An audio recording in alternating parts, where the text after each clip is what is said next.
सदर आसिफ अली ज़रदारी ऐं वज़ीर आज़म शहबाज़ शरीफ़ जी इसराइल तरफ़ां ईरान ते हमले जी मज़म्मत कई वई आहे। सदर आसिफ अली ज़रदारी जो चवणो त इसराइली फ़ौजी हमलो ईरान जी ख़ुदमुख़्तियारी ऐं इलाक़ाई सलामती जी खुलियल भञकड़ी आहे।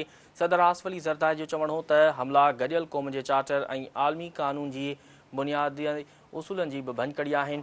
सदर आसिफ अली ज़रदारी जो चवणो त हमले में ज़ाया थींदड़ जानियुनि ते ईरानी अवाम सां हमदर्दी जो इज़हार करे थो। संदसि चवणो त आलमी बिरादरी ऐं गॾियल क़ौमूं सूरतहाल खे वधीक ख़राब थियण खां रोकण लाइ कार्रवाई कनि। वज़ीर आज़म शहबाज़ शरीफ़ जो चवणो त इसराइल जो निहायत संगीन ऐं गैर ज़िम्मेवाराणो अमल ॻणती जोॻो आहे। वज़ीर आज़म शहबाज़ शरीफ़ जो चवणो त गॾियल क़ौमुनि ऐं आलमी बिरादरी खे छिकताण रोकण लाइ अहम किरदारु अदा करणु घुरिजे। अव्हां खे अहम ख़बर खां आगाह करे रहिया आहियूं त सदर आसिफ अली ज़रदारी ऐं वज़ीर आज़म शहबाज़ शरीफ़ जी इसराइल तरफ़ां ईरान ते हमले जी मज़म्मत कई वई आहे। सदर आसिफ अली ज़रदारी जो चवणो त इसराइली फ़ौज हमलो ईरान जी ख़ुदमुख़्तियारी ऐं इलाक़ाई सलामती जी खुलियल भञकड़ी आहे।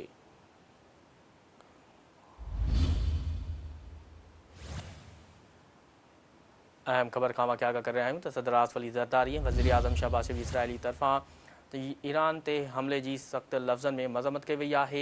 सदर आसिफ अली ज़रदारी जो चवणो त इसराइली फ़ौजी हमलो ईरान जी ख़ुदमुख़्तियारी ऐं इलाक़ाई सलामती जी खुलियल भञकड़ी आहे। सदर आसिफ अली ज़रदारी जो चवणो त हमला गॾियल क़ौमुनि जे चार्टर ऐं आलमी क़ानून जी बुनियादी उसूलनि जी बि भञकड़ी आहिनि। सदर आसिफ अली ज़रदारी जो चवणो त हमले में ज़ाया थींदड़ जानियुनि ते ईरानी अवाम सां हमदर्दी जो इज़हार करे थो।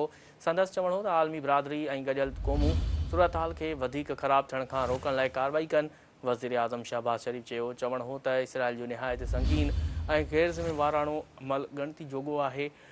वज़ीर आज़म शहबाज़ शरीफ़ जो चवणो त गॾियल क़ौमुनि ऐं आलमी बिरादरी खे छिकताण रोकण लाइ अहम किरदारु अदा करणु घुरिजे।